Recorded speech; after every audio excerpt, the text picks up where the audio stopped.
تعال نغوص سوا جوه عالم المكرونة وندردش مع بعض في شوية دردشة. المكرونة مش أكل وبس، دي ذكريات. نوعين المكرونة: واحد، المكرونة الجاهزة اللي في الأكياس. اتنين، المكرونة الطازة اللي معمولة يدوي. الفرق الجودة والنشا والتسوية. في نوع ميتها بتبيض وفي نوع ميتها شفافة. الشفافة أحسن لأن النشا أقل. الغلطة الشهيرة في سلق المكرونة: ما تحطش زيت في المية، ما تحطش ملح في المية. ليه؟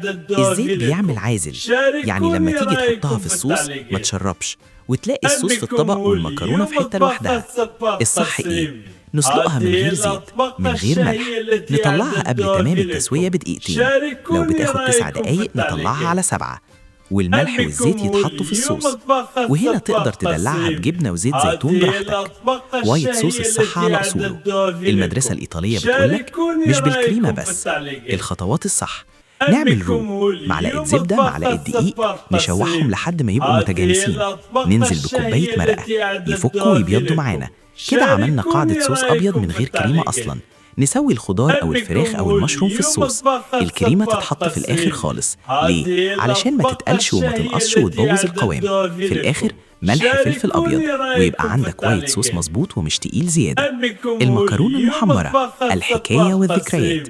المكرونة المحمرة دي مش طبق، دي مشاعر. سرها ما تغمقيهاش زيادة، خلي لونها ذهبي أو برونزي. لو غمقت منك مش هتشرب المرقة وهتبقى محجرة. المرقة لازم تبقى سخنة ونسيبها تشرب براحة، والأفضل يبقى فيها شوية شوربة علشان الطراوة تبقى مظبوطة. الخلاصة الذهبية: ما تحطش زيت في سلق المكرونة، اسلقها ناقصة تسوية. الصوص الأبيض يبدأ برو مش بكريمة. المحمرة لونها ذهبي مش بني غامق. المكرونة عالم وكل نوع له احترامه، وفي الطبخ مفيش حاجة اسمها تفاصيل صغيرة، كل حركة ليها تأثير. جربي التعديل ده مرة وهتحسي بفرق حقيقي في الطعم. ما تنساش تصلي على الحبيب، اعملي لايك وشير علشان نوصل لأكتر عدد ممكن. اللايك مش هيفرق معاك، لكن بيفرق معايا جدا علشان نقدر نستمر وننشر كل جديد. ينفيو.